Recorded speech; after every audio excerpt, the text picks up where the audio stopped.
What I want to talk about here is the power dynamic within the alienation process. I've worked with a lot of families, I've worked with a lot of kids, individual therapy. I have never run across as intensive a power and control dynamic as is involved in the parental alienation dynamic. It is phenomenal. The power and control are excessive and almost complete. There's nothing that can be done. And one of the most impressive things is how the targeted parent has absolutely zero options. They can't go left, they can't go right, they can't stay where they are. Let me explain this. If the targeted parent accepts the child's hostile rejection and doesn't respond to it and just says, tries to give love and stuff, then the child's mean, nasty, hostile rejection serves the function that it's designed to serve, which is to punish the targeted parent. The alienating parent wants to punish the targeted parent for the narcissistic injury.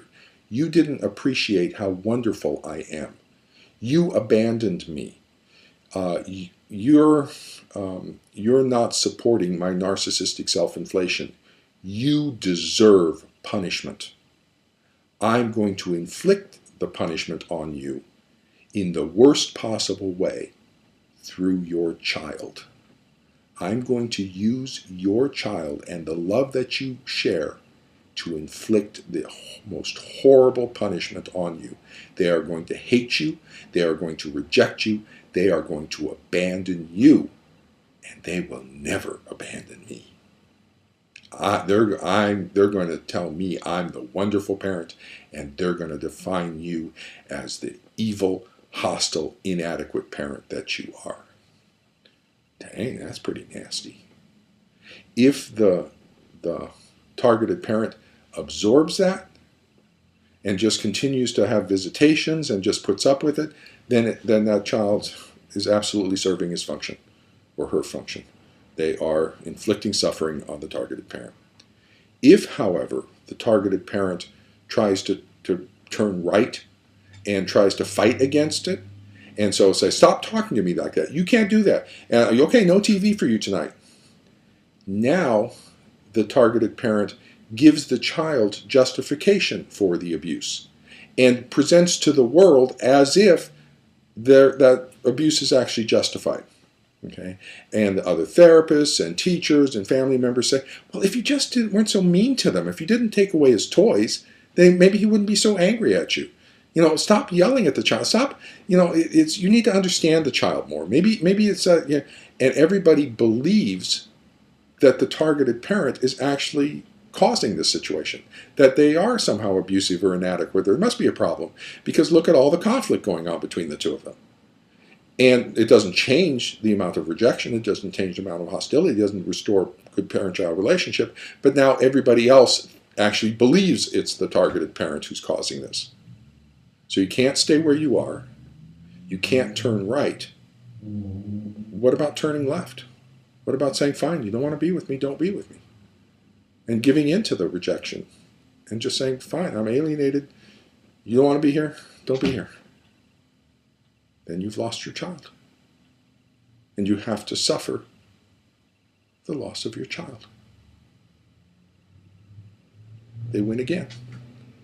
There's nothing the targeted parent can do. No matter what the targeted parent does, the alienating parent's going to win. They're going to inflict suffering on the targeted parent. That is a phenomenal control process. Yikes.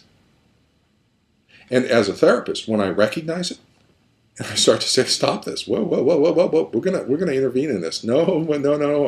And so I start to unbalance that system, and I start to actually create change and say, no, I'm challenging the child, saying, no, wait a minute, you're not the victim of abuse. You're the perpetrator of abuse. What are you talking about?